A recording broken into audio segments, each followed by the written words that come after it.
हिंदी की रोजगार के लिए अनंत अवसर खुल जाते हैं।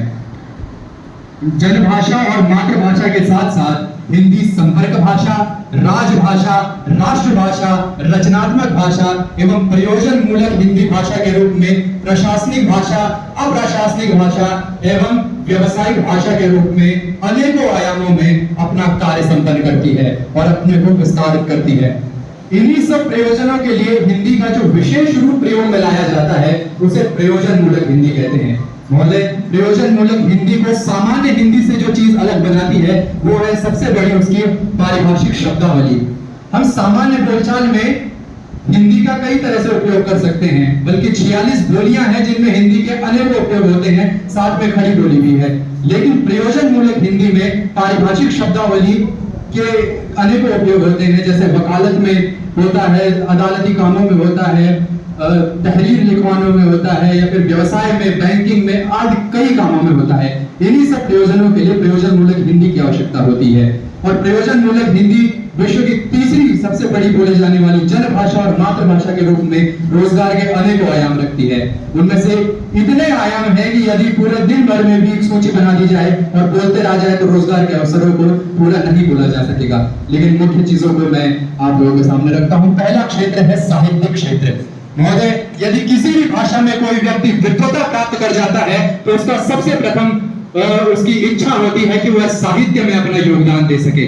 साहित्य में हिंदी भाषा हो, फ्रेंच हो, इंग्लिश हो, इटालियन हो, बंगाली हो, किसी भी भाषा में उस भाषा के विद्वान जो हुए हैं उन्होंने सबसे पहली पसंद अपनी साहित्य को ही रखा है। साहित्य में वो दौर गया महोदय जब आजीविका के लिए एक साहित्यकार को संघर्ष करना पड़ता था। आज के दौर में हिंदी, चाहे वो अंग्रेजी हो, चाहे हिंदी हो, या फिर और भी हमारी क्षेत्रीय भाषाएं हो, मलयालम हो, तेलुगु हो, तमिल हो, हर एक के साहित्यकार यदि अगर उनमें रचनात्मकता है, उनमें प्रतिभा है, तो वो अपने क्षेत्र में बहुत ऊंचा नाम कर रहे हैं। हिंदी में भी यदि हिंदी की बात की जाए तो नीलोत्पल मृणाल, सत्याव्यास, दिव्य प्रकाश दुबे आदि कई राइटर हैं जो लाखों प्रतियां निकाल रहे हैं और मिलियन बेस्ट सेलर में जा रहे हैं और अमेज़न में नंबर 1, नंबर 2 पर रह रहे हैं। ये आज हिंदी की सामाजिकता है और उसके बढ़ता हुआ स्वरूप है। महोदय, दूसरा क्षेत्र है और सबसे बड़ा क्षेत्र मैं मानता हूं मीडिया।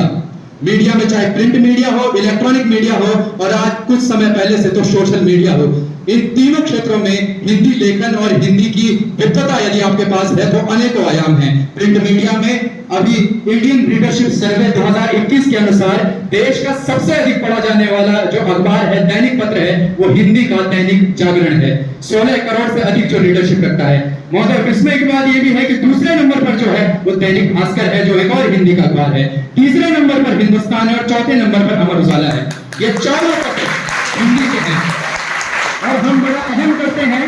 लेकिन अंग्रेजी का जो टाइम्स ऑफ इंडिया है वो 9वें नंबर पर आता है। 5वें नंबर पर अमर उजाला के बाद मलयालम का अखबार है जो, और 6वें नंबर पर तेलुगु का।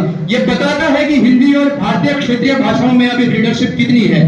ये बताता है कि भारत में अगर बहुत बोलबाल चाहे अंग्रेजी का हो जाए, जो कि अच्छा भी है, एक संपर्क, विश्व की संपर्क भाषा है, सभी को सीखनी चाहिए। लेकिन महोदय, मेरा मानना है कि भाषाएं अखाड़े में जन्म नहीं लेती। भाषाओं का काम एक दूसरे से लड़ना बिल्कुल नहीं है। हमारा काम, मेरा मानना है कि यदि जानवर भी अपने जीवन में कम से कम एक भाषा को जानता ही है, जानवरों की अपनी सांकेतिक भाषाएं होती हैं, यदि मनुष्य भी अपने जीवन में सिर्फ एक ही भाषा को जान पाया तो किस बात का मनुष्य रहा। भाषाई तौर पर मनुष्य और जानवर में कोई अंतर नहीं यदि वो सिर्फ एक भाषा पढ़ा रहे। इसीलिए यदि हम हिंदी की कीमत पे सिर्फ अंग्रेजी सीखें तो भी हम कोई बहुत बड़ा काम नहीं करेंगे, और अंग्रेजी की कीमत पर हिंदी को सीखें तब भी कोई बहुत बड़ा काम नहीं करेंगे। महोदय, जावेद अख्तर साहब ने एक बहुत बड़ी बात कही थी कि ये पूरा शरीर आज एक पेड़ है। जड़ें हमारी मातृभाषाएं हैं, रीजनल लैंग्वेज है, हमारी गढ़वाली है, कुमाऊनी है, जौनसारी है, हिमाचली है, ब्रज है, अवधी है, मेवाती है, मारवाड़ी है। तना हमारा हिंदी है और जो शाखाएं हैं जो हमें दूर तक ले जाएंगी वो अंग्रेजी है। वर्तमान जगत में, युवा जगत में खासकर ये हो रहा है कि कहीं तना ही तना घूम रहा है, कहीं जड़े ही जड़े घूम रही हैं और ज्यादातर कहीं पत्तियां ही पत्तियां लहरा रही हैं। पूरा पेड़ आज की पीढ़ी में नहीं मिल रहा है जो मातृभाषा की भी पकड़ रखता हो, हिंदी राजभाषा की भी पकड़ रखता हो और वैश्विक तौर पर अंग्रेजी की भी पकड़ रखता हो। विडंबना ये हो गई है। तीसरी जो सबसे बड़ी बात है हमारे रचनात्मकता और मीडिया के बाद जो तीसरा सबसे बड़ा क्षेत्र है, हिंदी को जनभाषा के रूप में स्वीकृत करना। महोदय, मध्यकाल में बहुत बड़े प्रकांड विद्वान हुए केशव दास हिंदी साहित्य के। केशव दास ने यहां तक कह दिया था, वो संस्कृत और फारसी के बहुत बड़े विद्वान थे। केशव दास ने कह दिया था कि भाषा बोलत न जानी है, जिनके कुल के दास तीन भाषा रचना करी जड़मति केशव दास। केशव दास को इतना घमंड था कि उन्होंने कह दिया कि मेरे घर के नौकर भी ब्रज भाषा, अवधी और इन बोलियों में नहीं बोलते और मुझे शर्म आती है जब मैं हिंदी में बात करता हूं। लेकिन महोदय, उनके समकालीन बाबा तुलसीदास जब हुए और उन्होंने गांव के एक समाज के सबसे निचले तबके के व्यक्ति की जब भाषा में रामचरितमानस लिखी, पंक्ति में सबसे पीछे खड़े व्यक्ति के भाषा में जब रामचरितमानस लिखी, तो आज साक्षी है इतिहास और वर्तमान साक्षी है कि उस तुलसीदास को हम सर पर उसको चढ़ाकर उसको पूजते हैं। और जो केशव दास ने जिन्होंने भाषा पर घमंड किया था, आज सामान्य जगत में क्या हिंदी साहित्य में उनका नाम नहीं है। उनका इसीलिए विद्वता पर घमंड करके इतिहास में मिटाया जा सकता है, लेकिन जनभाषा के रूप में यदि आप स्वीकार करेंगे तो बहुत ऊपर तक जाएंगे। महोदय, तीसरा और चौथा जो रोजगार का अवसर है वो है फिल्म जगत और एंटरटेनमेंट। महोदय, सबसे बड़ी बात, और लॉकडाउन के बाद खासकर से ये रिपोर्ट आई है, नेटफ्लिक्स, Amazon प्राइम और सारे OTT प्लेटफॉर्म पर बड़ी बड़ी नौकरियां छोड़ के, MBA करके, इंजीनियरिंग करके अब लोग script writing, dialogue writing, lyricist की तरफ अपना रुख कर रहे हैं। सबसे ज्यादा रुख नेटफ्लिक्स में 215 से ज्यादा नए स्क्रिप्ट राइटरों को, हिंदी स्क्रिप्ट राइटरों को लिया है और स्क्रिप्ट राइटर यानी कि एक बहुत बड़ा आय का साधन इसमें जुड़ता जा रहा है। महोदय, इसके अलावा हिंदी हम सभी को पता है राजभाषा के रूप में भी स्थापित है। हमारे संविधान के अनुच्छेद 343 में स्पष्ट रूप से लिखा है कि इस संघ की राजभाषा हिंदी होगी और लिपि देवनागरी होगी।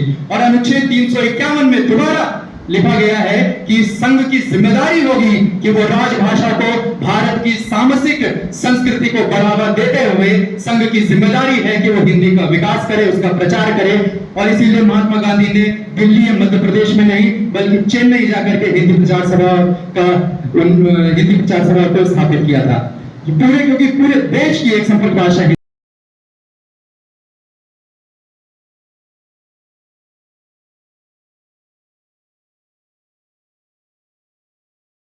मेरी तरफ से आप सभी को हिंदी दिवस की बहुत बहुत शुभकामनाएं।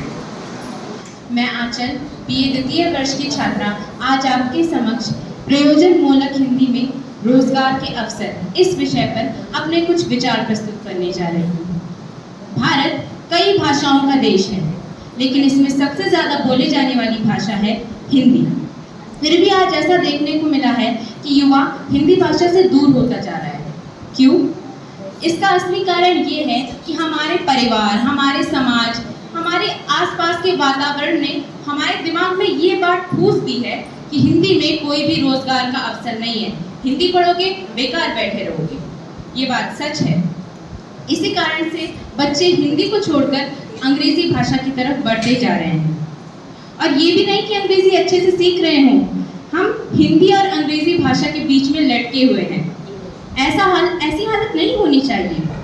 हिंदी और अंग्रेजी हमें दोनों अच्छे से आनी चाहिए। और ये नहीं कि आप हिंदी बोलने में शर्म करें। हिंदी में रोजगार के कई सारे अवसर हैं। सबसे पहले राजभाषा अधिकारी।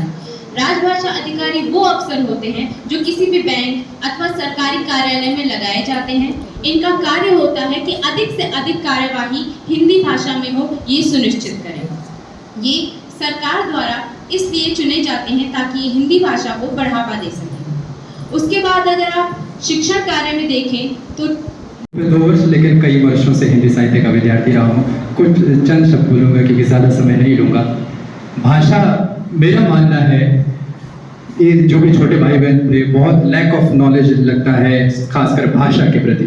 भाषा की डेट ऑफ बर्थ नहीं होती और ना ही भाषा का मरण दिवस होता है। एक दिन में भाषा जन्म नहीं लेती। एक भाषा, चाहे वो हिंदी हो, संस्कृत हो, प्राकृत हो, पाली हो, बंगाली हो, इटालियन हो, फ्रेंच हो, इंग्लिश हो, दुनिया की कोई भाषा लीजिए, एक दिन में नहीं जन्मती। इसीलिए किसी भाषा पर आरोप लगाने से पहले ये सोच लीजिएगा कि हमें बचपन से सिखाया गया है अपने बड़ों की इज्जत करो। हमसे बड़े कितने होते हैं? 50 साल बड़ा होता है व्यक्ति, 60 साल, बुजुर्गों की इज्जत करो। एक भाषा आज यहाँ तक पहुंची है, हजारों साल बड़ी है हमसे।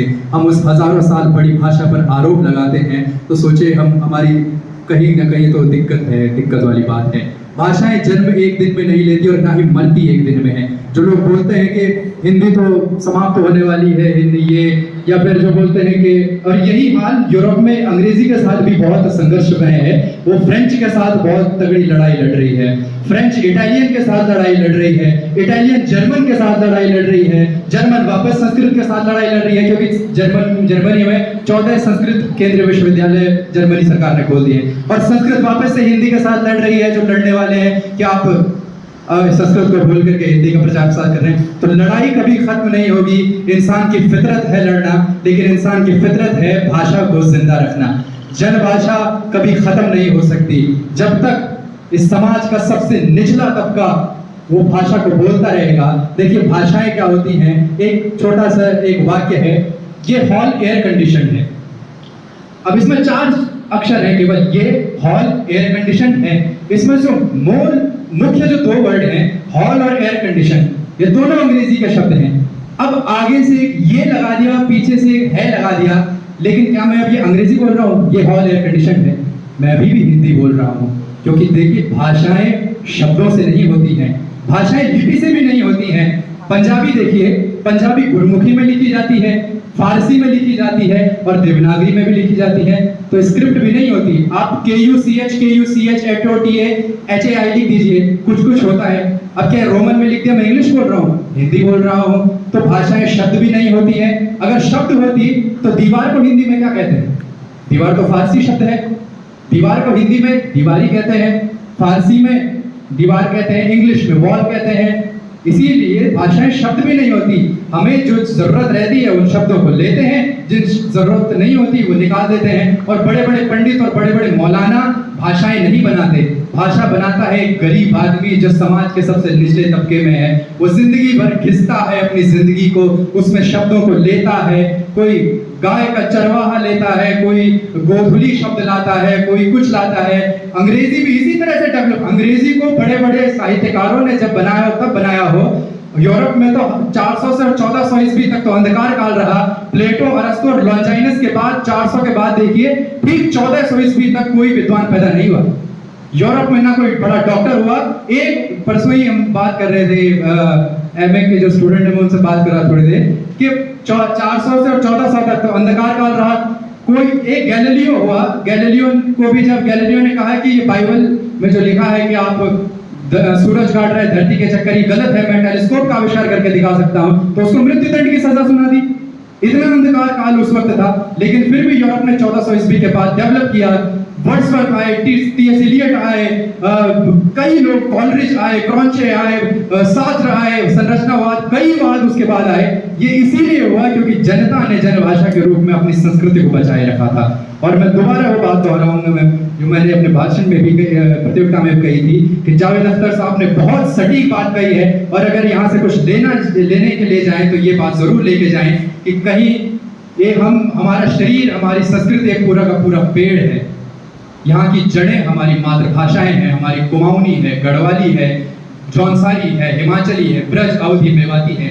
तना हमारी हिंदी है और शाखाएं, पत्तियां जो हमें दूर दूर तक ले जाएंगी वो अंग्रेजी है, वो अन्य विदेशी भाषाएं हैं। विडंबना ये है कि कहीं सिर्फ जड़ी जड़ घूम रही है, कहीं सिर्फ तना ही तना घूम रहा है और कहीं सिर्फ शाखाएं शाखाएं लटकाए फिरते हैं। एक संपूर्ण पेड़ इस वजूद में अब इस पीढ़ी ने शायद भुला दिया है। जड़, तना और पत्तियों के साथ अब कोई नहीं देखने को मिलता। और जब जानवर भी एक भाषा अपने जीवन में सीख सकते हैं तो हम अंग्रेजी से किया है, वो तो बधाई के पात्र हैं ही, लेकिन जिन्होंने भाग लिया नहीं आ पाए वो भी बधाई के पात्र हैं, और जिन्होंने सुना है वो भी बधाई के पात्र हैं। तो सबको मेरी तरफ से बहुत बहुत शुभकामनाएं। और जो अभी रिजल्ट मेरे हाथ में है,